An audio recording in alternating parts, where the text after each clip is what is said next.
सभी दोस्तों को नमस्कार। आप सभी का स्वागत है हमारे YouTube चैनल रियल ज्ञान विद आर.के. जी में। दोस्तों, हम आज अज्ञेय उपन्यासकार का विस्तृत जीवन परिचय लेकर आए हैं।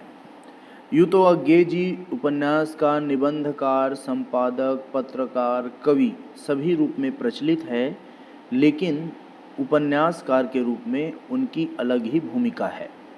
तो आज हम उनका जीवन परिचय के साथ साथ उनके उपन्यासों के बारे में जानेंगे, उनमें क्या क्या चीज़ें हैं, तथा नेक्स्ट वीडियो लेक्चर में हम शेखर एक जीवनी भाग 1 इसका हम उपन्यास तत्व की दृष्टि से समीक्षा प्रस्तुत करेंगे। तो चलिए दोस्तों, देख लेते हैं अज्ञेय उपन्यासकार का विस्तृत जीवन परिचय। तो सच्चिदानंद हीरानंद वात्स्यायन अज्ञेय इनका पूरा नाम है। ये पूछ दिया जाता है परीक्षा में। सच्चिदानंद हीरानंद वात्स्यायन अज्ञेय, इनका जन्म 7 मार्च 1911 ईस्वी को हुआ और इनकी मृत्यु 4 अप्रैल 1987 में हुई। तो ये हिंदी साहित्य के एक बहुमुखी प्रतिभा से संपन्न कवि थे, उपन्यासकार हैं, निबंधकार हैं, संपादक हैं, पत्रकार तथा अध्यापक भी थे। वे भारतीय साहित्य में प्रयोगवाद के प्रवर्तक माने जाते हैं, बहुत ही महत्वपूर्ण है। और नई कविता व कथा साहित्य के क्षेत्र में भी इन्होंने बहुत ही महत्वपूर्ण भूमिका निभाई। इनका जन्म उत्तर प्रदेश के कुशीनगर जिले के कसेया नामक स्थान में हुआ था। अज्ञेय की प्रारंभिक शिक्षा दीक्षा घर पर पिता के निर्देशन में हुआ और पिता के निर्देशन में ही इन्होंने संस्कृत, फारसी, अंग्रेजी और बंगला भाषा में ज्ञान प्राप्त किया। तो इन सभी भाषाओं का नॉलेज इन्हें हो गया और उन्होंने लाहौर के फॉर्मन कॉलेज से बीएससी किया तथा अंग्रेजी में एमए के दौरान स्वतंत्रता संग्राम में अज्ञेय ने भाग लिया। स्वतंत्रता आंदोलन में सक्रिय होने के कारण उन्हें कई बार जेल जाना पड़ा। उन्होंने अपने जीवन काल में 3 उपन्यास लिखे हैं। ठीक है, तो अज्ञेय ने कितने उपन्यास लिखे? केवल 3 उपन्यास लिखे हैं। पहला शेखर एक जीवनी उपन्यास, दूसरा नदी के द्वीप नामक उपन्यास और तीसरा है अपने अपने अजनबी। 3 उपन्यास ही इन्होंने लिखा है।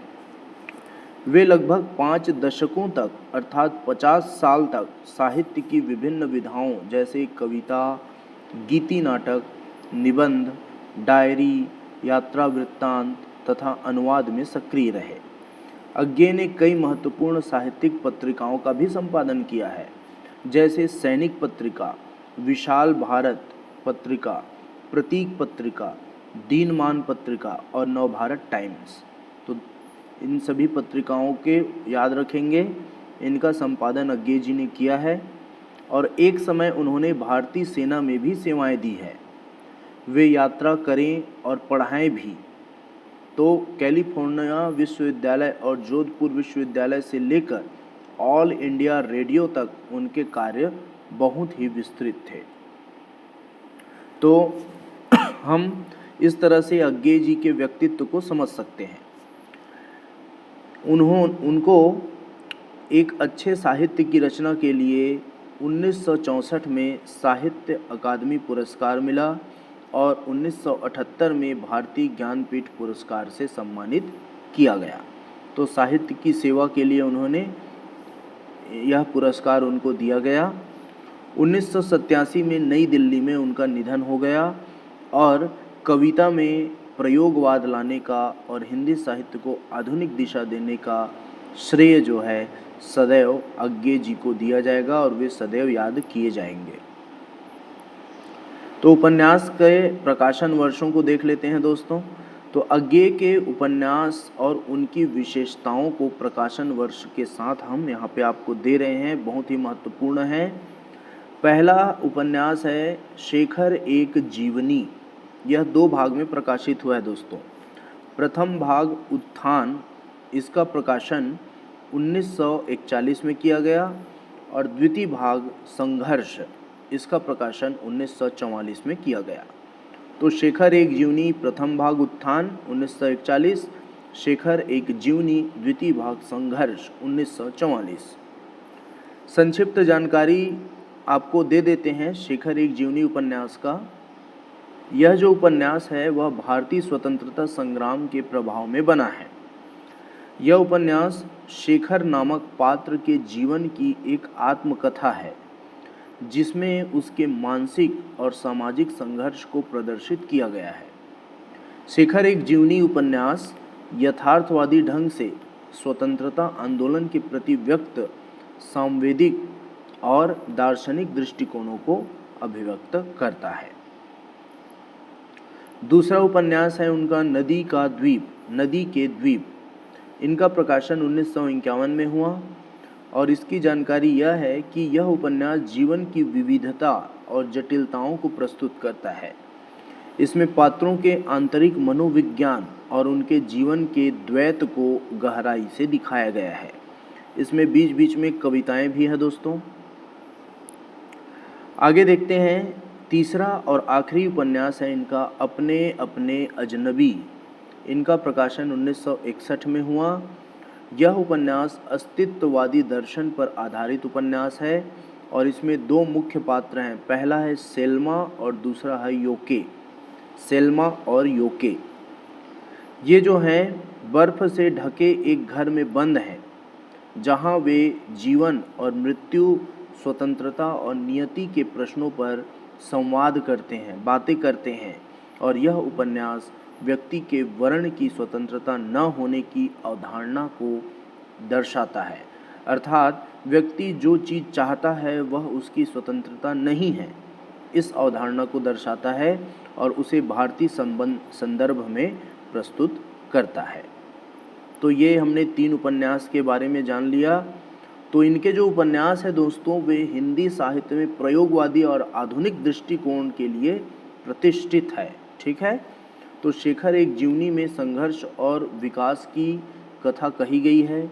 नदी के द्वीप में जीवन के जटिल पक्षों को समझाया गया है और अपने अपने अजनबी में अस्तित्ववादी चिंतन की अभिव्यक्ति की गई है। अब हम देख लेते हैं अज्ञेय उपन्यासकार की साहित्यिक शैली और विशेषताएं। तो अज्ञेय की साहित्यिक शैली और विशेषताएं निम्न बिंदुओं के द्वारा हम दे सकते हैं। पहला तो ये है कि प्रयोगवाद के वे प्रवर्तक हैं। अज्ञेय ने हिंदी साहित्य में छायावाद की कल्पनाशीलता और वायव्यता से अलग होकर सामाजिक यथार्थ और व्यक्ति के मानसिक द्वंद्वों का अभिव्यक्त किया है। ठीक है, सामाजिक यथार्थ और मानसिक द्वंद्वों को अभिव्यक्त किया और वे प्रयोगवादी कवि माने जाते हैं जिन्होंने अपनी भाषा और शैली में नवीन रूपांतरण किए हैं। प्रतीक योजनाओं का प्रयोग, रूपकों का प्रयोग, है ना। तो इसी को हम आगे देखेंगे। प्रतीकात्मक भाषा, उनकी काव्य भाषा प्रतीकात्मक है जिसमें उन्होंने पारंपरिक काव्य भाषा को नए प्रयोगों से संवारा है, जैसे कलगी बाजरे की। ठीक है, तो इसमें हम भाषा की प्रतीकात्मकता को देख सकते हैं। सोन मछली, इसमें भी आप समझ सकते हैं। तो इसमें नया अर्थ ध्वनित हो रहा है। उनकी भाषा सरल होते हुए भी गहरे मर्म स्पर्शी संकेतों से भरी होती थी। तीसरा विशेषता व्यक्तिकता और सामाजिकता। अज्ञेय के साहित्य में व्यक्तिगत अनुभव सामाजिक संदर्भों से जुड़े रहते हैं। वे अपने काव्य में मैं और हम दोनों के भावों को समेटे हुए हैं। चौथा विशेषता है क्षणवाद। उनका काव्य क्षण के महत्व को दर्शाता है जिसमें वर्तमान के अनुभव को भोगना, जीना और आत्मसात करना ही मुख्य विषय होता है। अर्थात वर्तमान में जीना ही इनके काव्य का मुख्य उद्देश्य है। इनके काव्यों में हमें बौद्धिकता दिखाई देती है।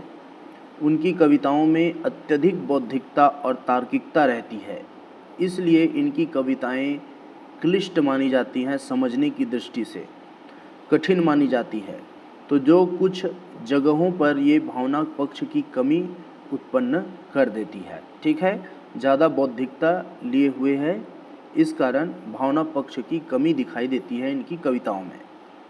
प्राकृतिक चित्रण, तो उनकी कविताओं में प्रकृति का मानवीकरण कर दिया गया है और उसके माध्यम से जीवन की विभिन्न स्थितियों का सजीव चित्रण मिलता है। उसी तरह भदेश का चित्रण, उन्होंने काव्य में उन विषयों को भी स्थान दिया जो सामान्यतः उपेक्षित रहती थी, ठीक है, जिसको छोड़ दिया जाता था, जिसको नकार दिया जाता था या जिसे घृणित दृष्टि से देखकर काव्य में स्थान नहीं दिया जाता था, उन चीज़ों को भी इन्होंने अपने काव्य में चित्रण किया है और कविताओं में जीवन की वस्तुनिष्ठता आई है। प्रेम, अनुभूति और आध्यात्मिकता का समावेश, तो उनके काव्य में प्रेम, जिजीविषा अर्थात जीने की इच्छा, आध्यात्मिकता और क्रांति की भावना का संलयन है। भाषा शैली की अगर बात करें तो अज्ञे ने शुद्ध संग्रहित हिंदी के साथ साथ लोक प्रचलित शब्दों का भी प्रयोग किया है और नए बिंब, यमक, उत्प्रेक्षा जैसे अलंकारों का कुशलता पूर्वक उपयोग किया है। संक्षेप में देखें तो अज्ञे साहित्यिक शैली गहन, प्रयोगात्मक, व्यक्तिवादी लेकिन सामाजिक और दार्शनिक थी, जो हिंदी साहित्य को आधुनिक युग की नई दिशा प्रदान करती है। अब दोस्तों नेक्स्ट वीडियो लेक्चर में हम शेखर एक जीवनी भाग 1 उपन्यास का कथानक और उसकी विशेषताओं को देखेंगे उपन्यास तत्व की दृष्टि से, जो कि यूजीसी नेट के एग्ज़ाम में बहुत ही महत्वपूर्ण है, ठीक है, यूजीसी नेट में बहुत ही महत्वपूर्ण है, तो इसको देखना ना भूलें। आज के लिए इतना ही, धन्यवाद।